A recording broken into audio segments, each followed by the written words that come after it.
Retired IPS A B Venkateswara Rao TDP అధిష్టానం మధ్య తెరచాటు యుద్ధం తొలగిపోయే పరిస్థితులు నెలకొంటున్నాయి. గత ప్రభుత్వంలో తనకు జరిగిన అన్యాయంపై కూటమి ప్రభుత్వంలో న్యాయం జరగలేదన్న అసంతృప్తితో ఏబీవీ రగిలిపోతున్నారని ప్రచారం జరుగుతుంది. మాజీ ముఖ్యమంత్రి జగన్ హయాంలో అన్యాయానికి గురైన వారి పక్షాన పోరాటం చేస్తానని స్వయంగా ప్రకటించిన ఏబీవీ అందుకు విరుద్ధంగా టీడీపీపై పోరాడాలనే పరిస్థితులు దారితీస్తున్నాయని అంటున్నారు.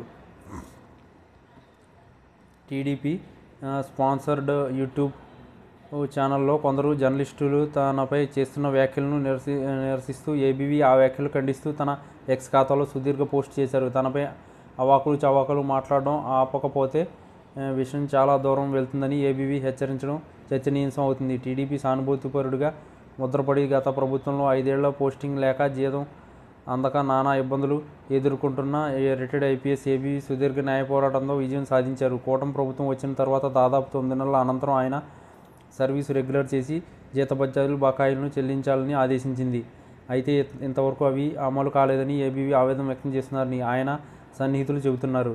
అంతేకాకుండా గత ప్రభుత్వం తన పట్ల అరాచకంగా వ్యవహరించిన టీడీపీ నుంచి ఆశించిన మద్దతు లభించలేదన్న అసంతృప్తి ఏబీవీలో కనిపిస్తుందని అంటున్నారు. దీంతో జగన్పై యుద్ధం ప్రకటించిన ఆయన తన టార్గెట్ను సవరించి అధికార పార్టీపైన ఇటీవల విమర్శలు ఎక్కుపెడుతున్నారు. ఇటీవల విజయవాడలో నిర్వహించిన ఆలోచన పరుల నివేదిక సమావేశంలో పోలవరం బనకచర్ల ప్రాజెక్టుకు ప్రతిపాదన చేస్తున్న చంద్రబాబు ప్రభుత్వంపై ఏబీవీ విమర్శలు గుప్పించారు. ఆ ప్రాజెక్టు వల్ల రాష్ట్ర అప్పులు ఊబిలో కూరుకుపోవడమే తప్ప ఏం లాభం లేదని నిరసన వ్యక్తం చేశారు. అంతేకాకుండా ప్రజా పోరాటానికి పిలుపునిచ్చారు. దీనిపై టీడీపీ స్పాన్సర్ యూట్యూబ్ ఛానల్లో ఖండన ప్రకటనలు వచ్చాయి. ఇద్దరు జర్నలిస్టులు ఏబీవీ వ్యాఖ్యలపై సుదీర్ఘంగా సుమారు 30 నిమిషాలు వీడియో చేశారు. దీనిపై ట్విట్టర్ వేదికగా స్పందించిన ఏబీవీ ఆ ఇద్దరు జర్నలిస్టులను తమ వ్యాఖ్యలను వెనక్కి తీసుకోవాలని హెచ్చరించారు. అంతేకాకుండా టీడీపీపై తన అసంతృప్తికి కారణాలను పరోక్షంగా వెల్లడించారు.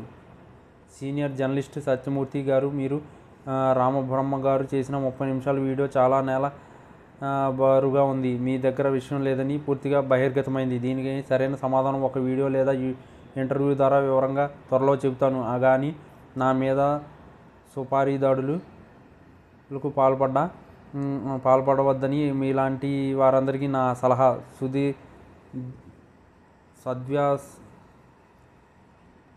సద్విమర్శలకు ఎప్పుడూ స్వాగతం అంటూ ఏబీవీ ట్వీట్ చేశారు. అంతేకాకుండా తన ఆవేదనను ఆ ట్వీట్లో వెల్లడించారు.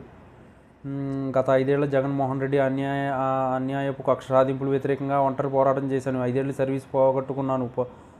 10 లక్షల రూపాయలు ఖర్చయింది. ఏనాడు ఎవరి సహాయం కోరలేదు. అయ్యో మా వల్ల ఇబ్బందుల్లోకి వచ్చాడే, సహాయం కావాలా అని అడిగిన వారు లేరు అంటూ ఆవేదన వ్యక్తం చేశారు.